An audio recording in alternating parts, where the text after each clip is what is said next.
this e-commerce theme. We've got some of the most senior players here of some of the most dynamic companies in the space, quite frankly, not just in this region. So really good, and I've had the fortune of meeting one or two of these characters before, and they're right at the cutting edge of what's going on in e-commerce, which is all pervasive across the entire supply chain, of course. So by all means, I will hand over to Chaminda, who will lead the panel, maybe set the scene for us a little bit here. Again, sorry, but we are a little bit behind, but it's an essential panel, and we've got some real class up here. So really, ladies and gentlemen, be prepared to ask the questions that you've got deeply hidden around in your minds, and the gentleman here will give a bit of a debrief on what's going on in their particular parts of the world for the companies that they represent. Thanks, Chaminda. Thanks, Kim. Good afternoon, everyone. Welcome to this discussion of e-commerce. This e-commerce discussion is actually narrated by the Chartered Institute of Logistics and Transport UK in collaboration with the Supply Chain Arabia organizers. A short introduction to Chartered Institute of Logistics, first established in UK in 1919, so we'll be celebrating 100 years 2019. Mostly focused on promoting professional education and qualifications. In UAE, I think worldwide we have about 33,000 members, and in UAE, we are mostly promoting professional education qualifications for the logistics industry, and we do have monthly sessions on knowledge sharing for the public and also for the members. You can follow us on CILT UAE on Twitter. Let's have an interactive discussion. I encourage the audience to ask any questions or even comment and add value to these topics. And you know, we are here to actually share experience and learn from each other. So on that stage, let me set the tone here. We are going to look at, on this topic, we are going to look at UAE as a market as well as a logistics hub. GCC region is witnessing a very fast growth in e-commerce that led to this discussion and the interest, and I was so happy that every speaker touched on e-commerce, so there must be a good interest level here. I'm going to remind you of some certain market conditions that we face today in UAE. This is all public news. There are a couple of very nice white papers done by A.T. Carney and World Bank. I'll share that with you on Twitter if you get connected. But if you really look at the macroeconomic situation, we are living in a region that has one of the highest per capita to the GDP. And the disposable income is very high compared to the surrounding regions. So this also fuels the e-commerce growth in this region. Smartphone penetration is 65%, and internet penetration is 90%, one of the highest in any region compared to any other region. The World Bank in 2015 estimated GCC to have $5 to $6 billion worth of e-commerce.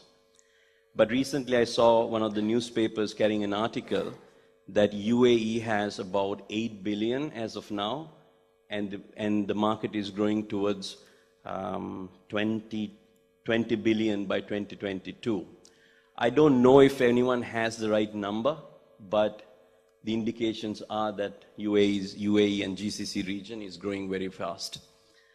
And the opportunities, if we really look at the opportunity here, in GCC we have 0.04% of e-commerce to the GDP.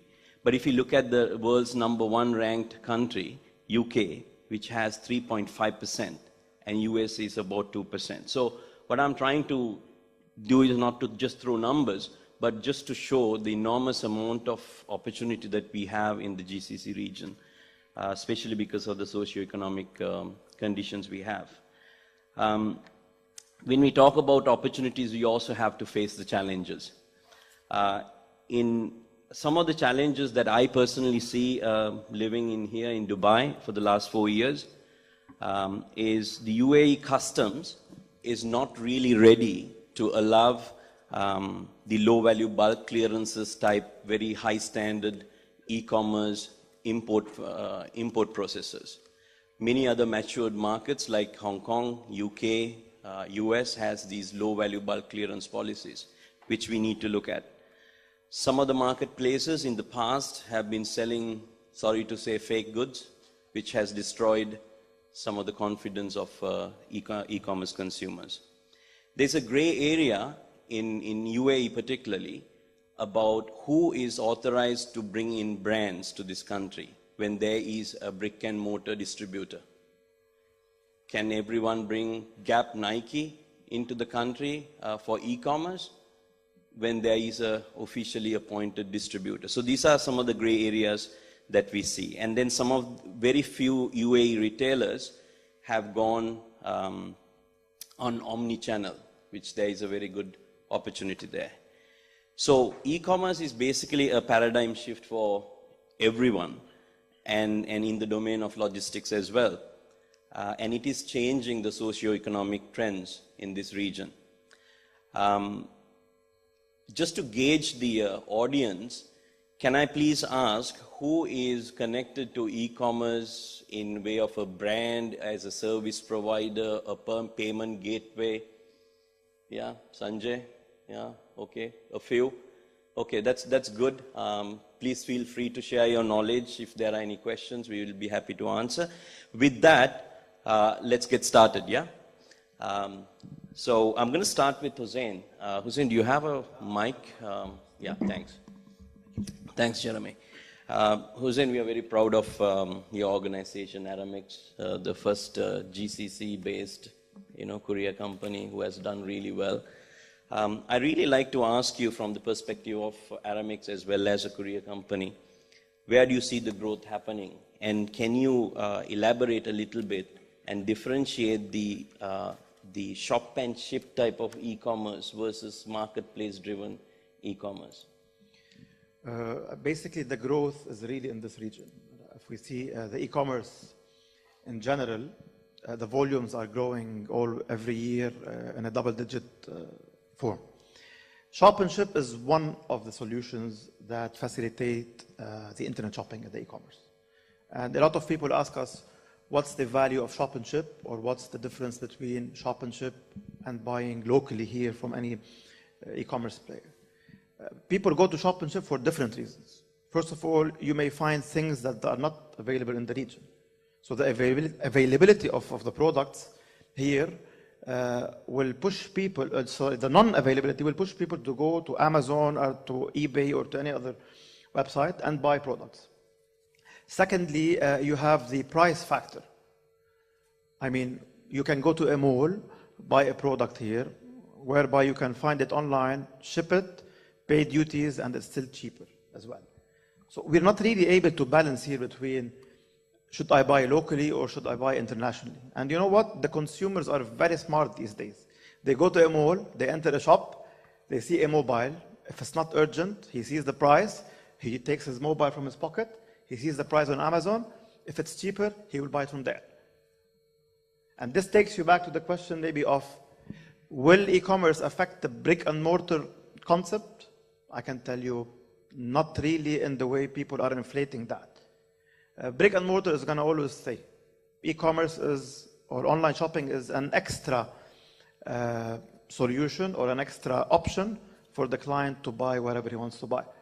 Especially when you're talking about the retailers now are becoming more smarter to drive, again, people to the offline model. How? Through the omni-channel solutions, through the click and collect, and I think there are a lot of good examples. Jumbo, Landmark, and other big players are offering this to drive, again, the traffic to their shops, which will reduce maybe a bit of the online orders. Again, you said something, and I don't believe, honestly, in statistics. Statistics will change every day. So whoever predicts from now till 2020, After 1 year, things will change. If retailers wake up and provide location-based offers and solutions and prices that will drive people again to their shops and malls, then this may reduce the number of online shopping. So it's a bit complicated. Consumer behavior is changing every day. Requirements are changing every day. I think you resonate one point that I wanted to actually mention down the lane, that we have seen even Amazon coming up with retail shops. Maybe it's just to get the customer experience, about the products, but while dominating the retail space, online retail space. How do you see as Aramex? I mean, obviously, Aramex is a very big organization. I'm sure you have your aspirations to become even regionally or globally present. We're already global. Sorry. How do you see UAE becoming a logistics hub for e-commerce? Look, UAE is really positioned to be the global hub of e-commerce. That's my own opinion. You have everything here. The infrastructure is excellent. The technological advances are more than everywhere else. Dubai or the UAE is becoming a smart country and a smart city. Everything is facilitated. The challenge here is always, in e-commerce, and all retailers have thin margins when it comes to selling their products. And the fees that you pay usually to take out, let's say, a shipment from the free zone, for example, or maybe in the future, if you have any extra taxes, will cause a bit of an extra burden on all the e-tailers. I believe if the UAE focuses more on reducing every single charge that gets paid on every single item, it can do it. So there is nothing really missing here in this part of the world and in this country to become really the global hub of e-commerce. Again, as we said, everything is ready for everybody, but it's a matter of the cost of logistics. It's a big burden on many of the retailers, and I'm sure many of them will agree with me on this. Thanks, Hussein.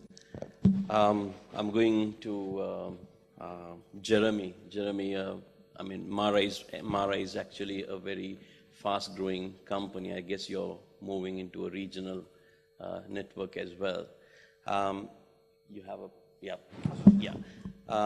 What are the challenges in setting up the last mile delivery companies in UAE, and even if you touch upon GCC?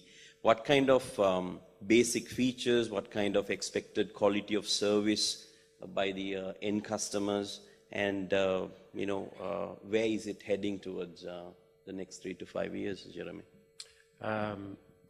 First of all, good afternoon, everyone. I'm Jeremy Skirm. Obviously, fast growing for sure. We were a startup 18 months ago, and we're already up to delivering around 3,000 shipments a day. It's not just about the numbers. I mean, there's more. We could be in a 5,000, 7,000 delivered company a day, but we're just on about the numbers. The yields are really low in the marketplace. But yet, and there's a lot of sort of regulatory requirements about being in the last mile space in the UAE. You have to have a courier license, you have to pay a courier fee, we have to pay tax on every low yield shipment that we deliver. It's heavy, the last mile is really heavy on investment, whether it's facilities. A company like us, in 18 months, we've opened 3 facilities in Dubai, Sharjah, and Abu Dhabi to really support the network of last mile, next day delivery across the country. And we can deliver across the country next day, every day. We're a 7-day-a-week operation, 24/7.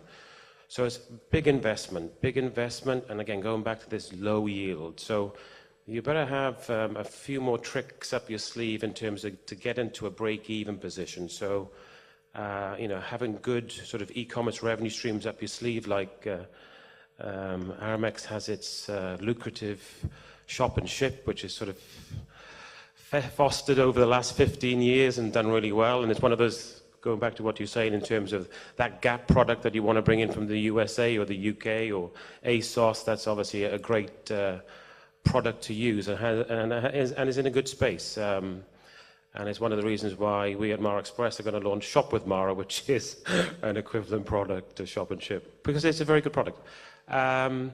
So the UAE, great market, fast growing. There's a few people in our space, even though there's 126 courier companies in the UAE. But in the e-commerce space specifically, I think there's maybe 3 or 4. So the challenges I see for my expansion in the GCC, markets like Bahrain and Oman, relatively straightforward, but volumes are average. Kuwait, good market, good volumes. However, obtaining a courier license in a market like Kuwait is complicated, but not impossible. We'll soon get our Kuwait license in the next few weeks. Saudi Arabia is obviously the key. So Saudi Arabia, huge market, huge cross-border market from the UAE into Saudi Arabia. Going back to what you were saying about the ability to move cargo and clear as low-value express in somewhere like Saudi is possible, not possible in the UAE. Even here, me as an example, I have a courier license here in the UAE. We've moved shipments in freight into the UAE, low value, but we can't clear them. I have a courier license, which means I can clear express. Unless it comes in a CBV, I have a courier badge, you can't clear it. But yeah, just going back to Saudi, I mean, Saudi is really the jewel in the crown for a company like myself. So obtaining a courier license for me in Saudi Arabia is virtually impossible. So the last courier license that was issued in Saudi Arabia was around 2 years ago to ALJ Abdul Latif Jamil, which is the FedEx delivery partner in Saudi.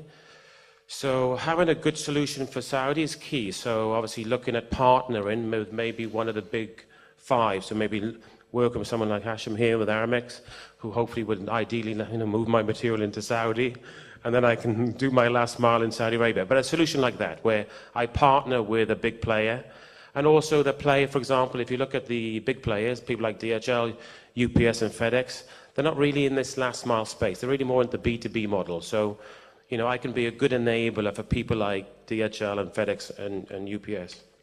Thanks, Jeremy. A few minutes ago when we were having coffee, you were mentioning about the future of last mile deliveries like lockers, pickup locations. Where are we moving in UAE as standards of last mile deliveries?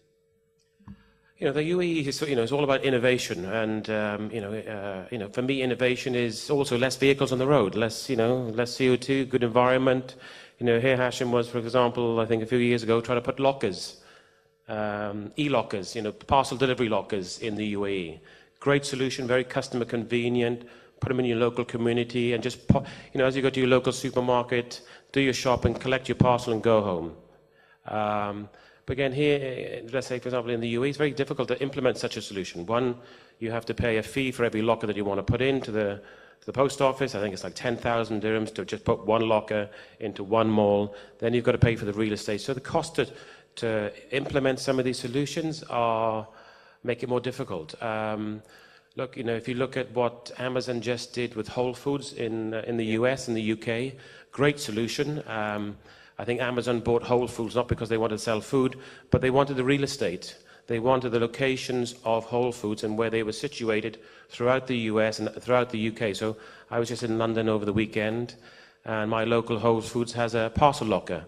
So, and again, in somewhere like London, for example, where walk into the supermarket is a norm. Walk into the high street is a norm. So going to collect that parcel, that convenience is ideal. So coming up with innovative city logistics solutions, urban logistics solutions is key. And again, for consumers, and I always try to put my feet in the shoes of a customer, if I want it, then, if I need that type of solution, then we should put it in place. It shouldn't be just a case of motorcycles on the road, more cars on the road. To me, that doesn't make sense. I'm going to stay with you for 2 short answers. It's funny that day before yesterday, one of my friends from China who came down, not Eddie, but called me up and said, I have bought 10 cars. I want to set up a last mile courier company.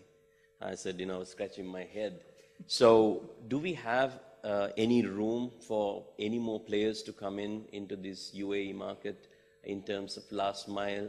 But how do we get them to keep a certain standard of last mile?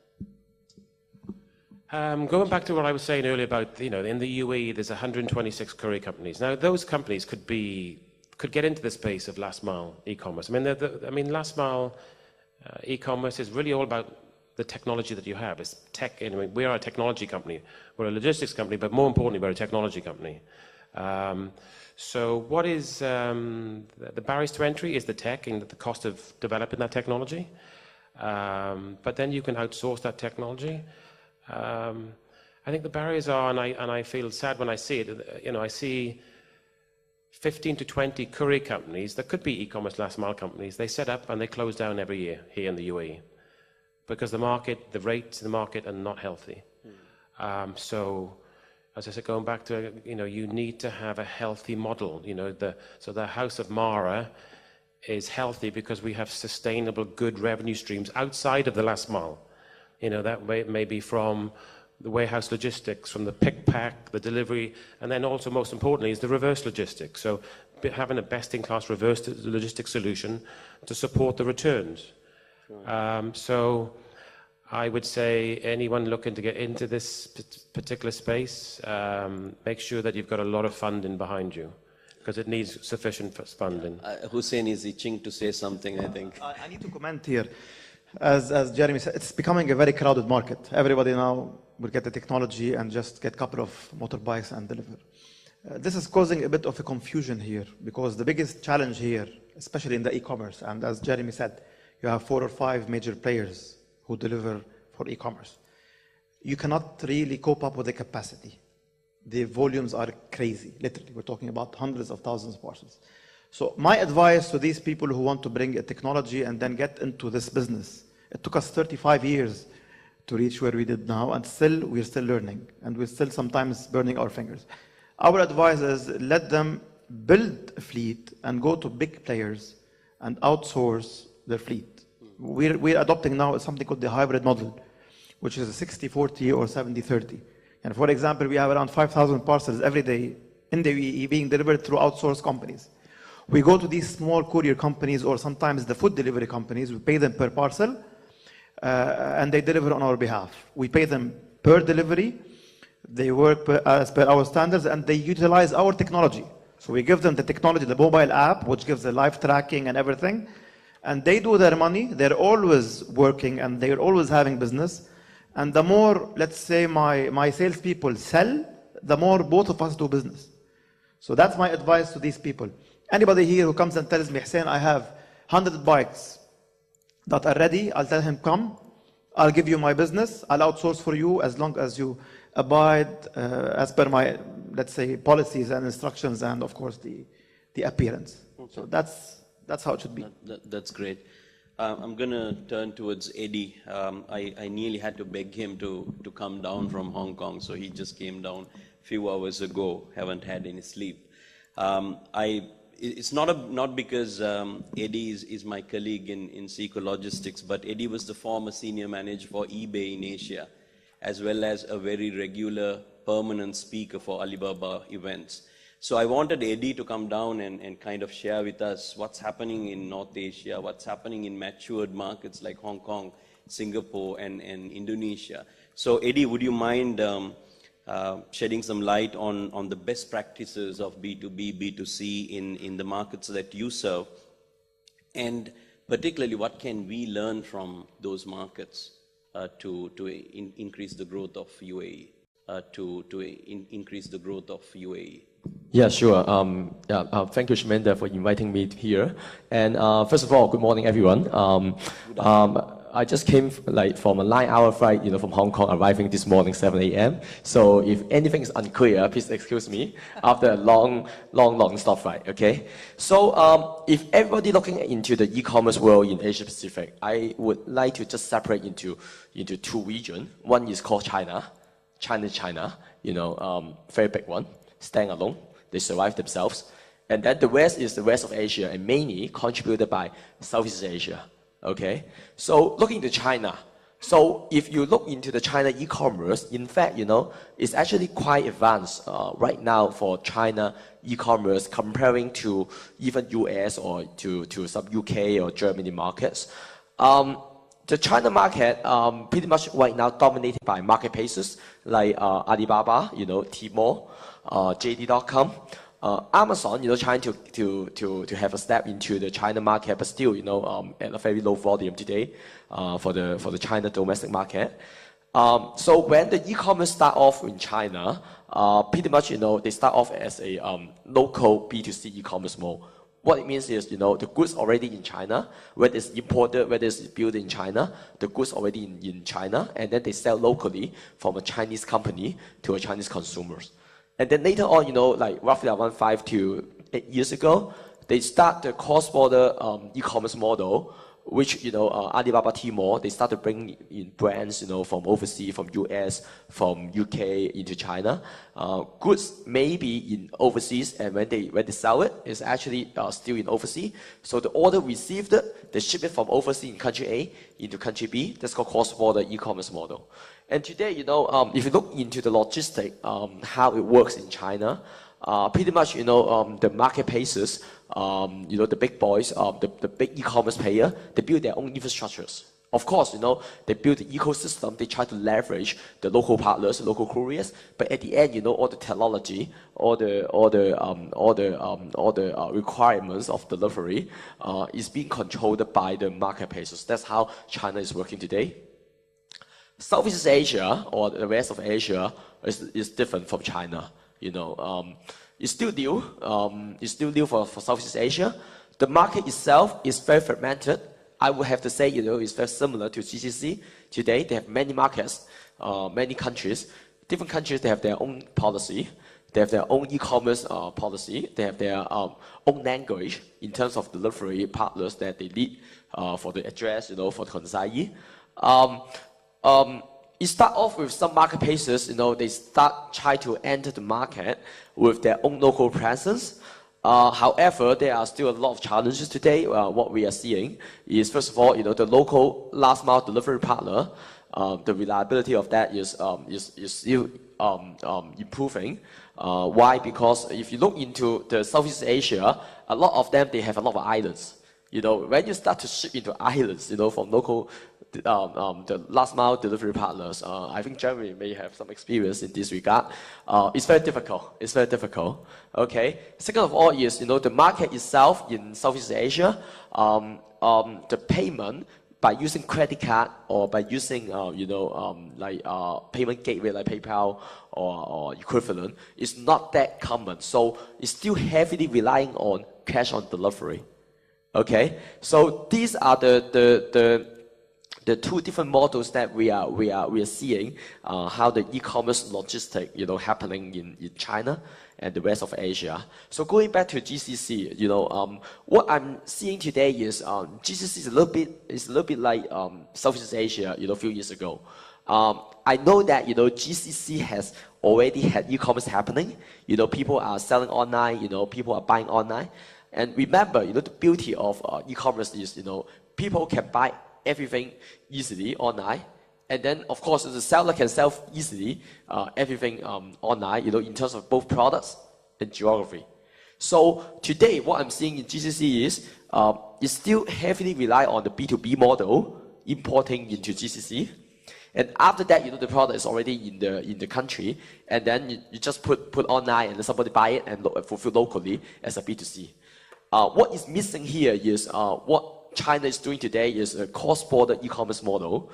Thank you very much. Okay. Yep. That will help me to be awake, right? Yep. That's espresso, right? Yep. Okay. So what is missing here is a cross-border B2C model. That means the consumer in UAE or in GCC region, they can actually buy stuff. They are existed in China, in UK and US directly without importing B2B into the region first. Okay, so this is what I'm seeing that what GCC region or even UAE, we have to start to look into the cross-border B2C model. Yeah, in fact, you answered my next question because as you look at Hong Kong as a origin fulfillment hub, there's so much of B2C happening. There's technology, there's infrastructure, there's process are very matured. So I actually wanted to ask you, I know that you're trying to get into the GCC with a B2C type of deliveries. But what kind of challenges do you think that you will have to overcome in a short answer, if you can give me? You mean for GCC to become Bring in B2C from origin fulfillment hubs like Hong Kong straight into the market to the final consignee? Okay, well, that's a very good question, Chaminda. First of all, I'm actually in charge of the e-commerce unit of Seagull Logistics in Asia Pacific, and right now we start to have some customers from the GCC region that coming to us that they want to have sellers, they want to have merchants in China or in Korea and selling directly into the GCC region without doing the B2B import. And we are trying to build solutions similar to other regions. We are trying to build solutions direct B2C model from China into the region. So what we are seeing, the difficulty is, as Jeremy mentioned before, there's no well-defined B2C custom clearance today, in the regions. Okay, if you look into US, except for Korea, except for the postal, they have what they call as a Section 321 clearance, which is used for B2C, cross-border B2C model. And if the order itself is below $800 what we call as a de minimis, that order when they ship from China into US, they do not have to pay any duty and tax. Okay, and that's giving a favor to the e-commerce buyer. Okay, and what we are seeing is today in GCC, there's no such thing happening. Okay, there's no such thing happening.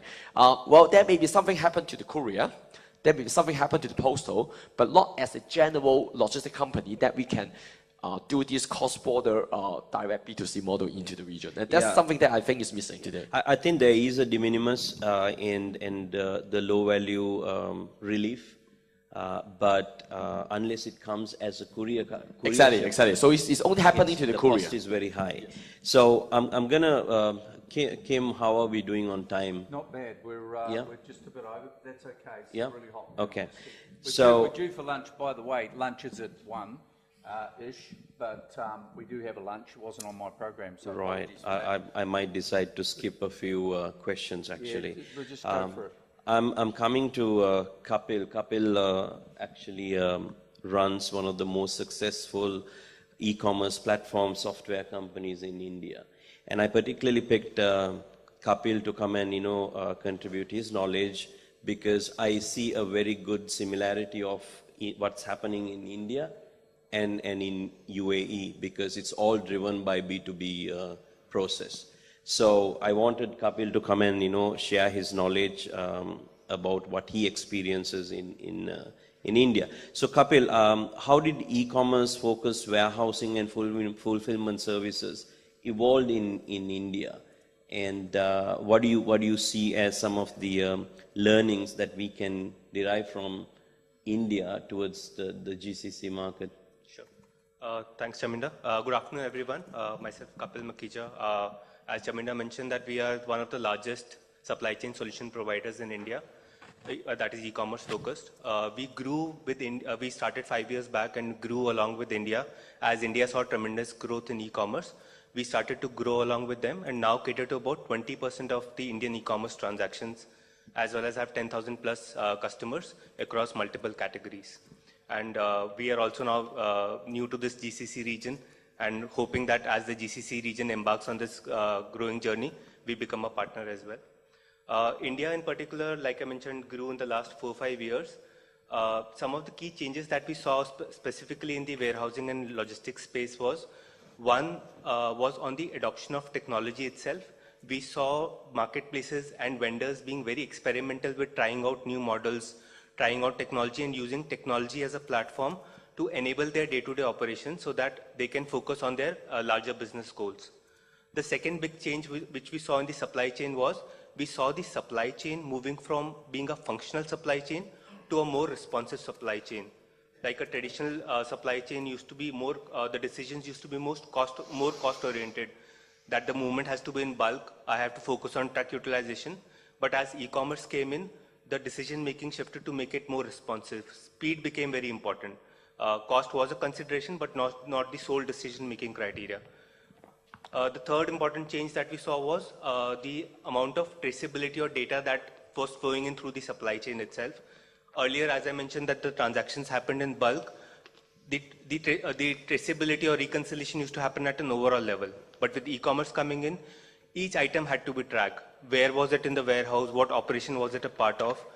That put pressure on these companies to adopt technology systems to ensure that there was visibility at every level, internally as well as to the consumers, at every point in the supply chain, whether the good has been shipped from the warehouse, whether it is in the line haul or last mile delivery. And similarly, India being a very cost-sensitive economy, there was a lot of focus on ensuring that the last mile delivery costs continue to be in check. As the gentleman on the panel has already mentioned, that it's very hard to keep these costs in check. Even in India right now, amongst the overall fulfillment costs, last mile contributes about 50% of that cost as of now. And we are trying hard to even reduce that further. And new models are coming up like omni-channel. We have GST, which has consolidated the warehousing space, because of which people are trying to ship from the nearest location. And I am heartened to see that in GCC region, those initiatives are already taking shape, so that they can leapfrog that innovation. It took us 4 or 5 years to come to that stage, and GCC can take that ready template and move forward as far as the technology and the processes are concerned. Besides that, there were other changes that happened in terms of the warehousing layout. There was a lot of focus on having a large processing area, which is required for a 3PL provider, which is catering to a lot of sellers. So these were some of the big changes that happened. Some of the key learnings that could be relevant for other regions, including GCC. One is, as I mentioned, focus on technology is key, having the right systems and processes in place. We have a ready blueprint from India, and GCC is similar to Indian market in many respects. So that blueprint can be easily adapted to this market. The second is, e-commerce requires a fundamental mindset change. There were many vendors who started in India thinking that they will do part-time e-commerce fulfillment, but ultimately they could not survive in this market. It requires a lot of change, like I mentioned, in terms of your processes. You have to give traceability, visibility, transparency. So it's a fundamental shift in mindset, and hence the companies here need to gear up to that as well. And third is, there is no shying away from investments in this business. You have to invest in technology and people. It's a long-term play, but when people invest for the long term, they are able to see tremendous growth, as they have seen in India. Thanks. Thanks. Can we maybe take a couple of questions? Yeah. Or okay. you want to knock off a couple more? Yeah, actually, I just want to probably just go for a couple of questions from the audience. About number 5. I just came back from Hong Kong and talking to Cathay Pacific. I can see the airline market is heating up, the space is heating up, rates are heating up in Hong Kong, and purely fueled by e-commerce. So if you don't mind me asking, Tarhan from Turkish, if you could, can we get a mic over to Turhan, right? Sorry if I'm pronouncing your name. Sorry, I'm Sri Lankan. Pardon me for that. Yes, please. Yeah. So, what do you see, Tarhan, about the airlines, capacity growth in line with the e-commerce, and what do you see that airlines are doing to capture this growth of e-commerce around the world? E-commerce capability is more related to network connectivity than capacity. So you should have a widespread network with relatively quick connection times. So many destinations, many of them could be narrow-body planes, but you should have more lean and efficient processes for shorter connection times. This is from the operational perspective. More important of that, as that was the question after just my speech, is the integrity of the several parties providing the total air cargo supply chain in terms of providing the visibility. In terms of seeing the operations and processes in an efficient way and quick way, but also in terms of visibility to the final customer. This is a very, very delicate challenge for the industry, I can say. But as e-commerce is the main engine behind the growth in many industries as well in air cargo and specific supply chain, then I believe many players are investing to this for the top performing competencies. Thank you very much. I just wanted to get an airline perspective. Thank you. So we are, I think, probably about another 5 minutes. Yeah, a If couple of that's questions all would be with good. you. Yeah, throw to the floor. Any questions from the audience? Up the back there. One in the middle here. Name and company, thanks again. Hi, good afternoon. Ashwin again. We represent the Wall Street Journal in MENA. The most integral part, or an integral part about e-commerce business is the inflow and outflow of cash, right? Finance. So the buzzword today is the cryptocurrency, Bitcoin, Ethereum. I know China is a little bit aversive towards the cryptocurrency, but I think it cannot be ignored. The buzzword is growing. So do you think, supply logistics, etc., using e-commerce is going to use cryptocurrency in money dealings? Anyone wants to take up the question? Otherwise, I can. Look, it's obvious that it's a bit early to really decide on this because there are still question marks here. And I believe definitely, yes, when cryptocurrencies become widely used everywhere, it's part of the payment solutions that e-commerce companies should provide. Looking into the cash on delivery, for example, since the early days, it grew massively. I believe cash on delivery is always going to be the king now until something else comes and maybe eats it. But yes, definitely it's an option. And I see it coming as long as this concept itself becomes a bit mature worldwide and trusted as well. Because people really now, they don't trust when you tell them Bitcoin or any other cryptocurrencies. There is still, the trust is still a bit not there. That's my own opinion. I wish I had time, otherwise I could have shed some light on payment gateways and what's really happening in this region. It has a correlation to the culture in this region when it comes to payment methods. But unfortunately, we don't have time. So is there any other question? Maybe I have a question for the audience later on. Good afternoon again. I'm Ayman Elias from Saudi Trade and Export Development Company.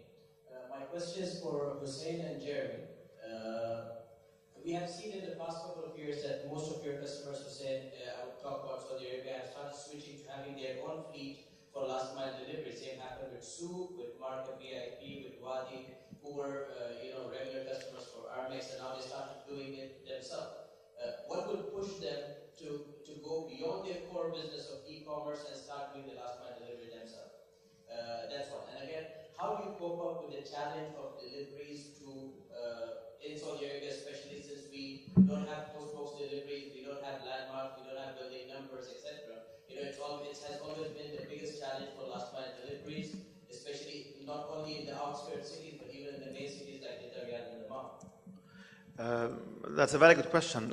Basically, yes, most of the e-commerce players in the region, I remember the meetings that we used to do, most of them were a one-man show, the founders. We used to sit in these small rooms and set up the delivery infrastructure. Many of them went into having their own fleet, although if you come and ask me as an industry, maybe I can call myself expert, it's not healthy to really have your own fleet. You have to outsource so that you can focus on your core business, especially when you have spikes. And you know that e-commerce, you may have spikes. And when you go and do, let's say, a green Thursday, you will have millions of parcels that day. Will your fleet be able to handle the spike in the volumes? No. It's good to do it if you are promising, let's say, a 3-4 hours delivery, which is there. I believe they went into this to expedite the delivery option. So a same-day delivery now is possible with big and great e-commerce players like Souk. I bought from them last week something, it reached me in 3 hours. I was really shocked. So it is one of the maybe premium solutions they offer to offer a faster delivery. However, they always come back to us with the overflow, definitely. Locally. Cross-border is a different ballgame. Answering about Saudi Arabia. Saudi Arabia is, it's one of the biggest e-commerce destinations out of the UAE. And yes, it's challenging. It's a bit challenging because, especially in the cash on delivery, And what we do in Aramex, we have a big expansion network there. The outsourcing model that we have in Saudi is unmatched. It's massive. We have in every single suburb, in every single remote area, partners and agents who do deliveries on our behalf. But again, and Jeremy knows very well as well, Saudi Arabia is maybe the #1 market for e-commerce, but it's a bit painful when you do cash on delivery there because the return rate is high. It reaches around 20%. And the cost of return is going to be borne by the e-commerce players here. Thanks, Hussein. I think everyone feels hungry. Just one point. Just on your point of PO boxes. So, I mean, PO boxes, I mean, in the UAE, there's 500,000 PO boxes and a population of 10 million people. So that the issue with PO boxes, I think, exists across the entire GCC. So companies like say that are in our space, e-commerce last mile, we don't require PO boxes. So our role is to track down. We specialize in delivering to individuals. So the technology we have is whether, through our tech, when, let's say, we push a message to a customer that's going to receive an order, they can book the time slot. They can even drop a pin in terms of their exact location. This allows us to deliver to individuals relatively straight, easily. But what's most complex about Saudi is the sheer graphical size of it in terms of the complexity of it. Some markets are easier than some. Bahrain's a small island, simple. Oman, a bit more complicated. So are Salalah, UAE, relatively straightforward. So, awesome. Yeah. I think we had so much to share, but feel free to meet the panel at the lunch. Grab them over lunch, absolutely. During the day. But I can confirm that there will be another e-commerce session. I'm so interested to take this topic further. So stay in touch, and hopefully within about a month we can come up with something. Cool, very good. Now, just before I thank the panel, ladies and gentlemen, is Mohammed Nadeem Quasiri here. Mohammed? Thanks. We've just come up afterwards. We've got your wallet as well. So just while you were panicking there quietly there, good stuff. So ladies and gentlemen, thank the panel. By all means, another world-class panel. Thanks, guys. Really do appreciate it.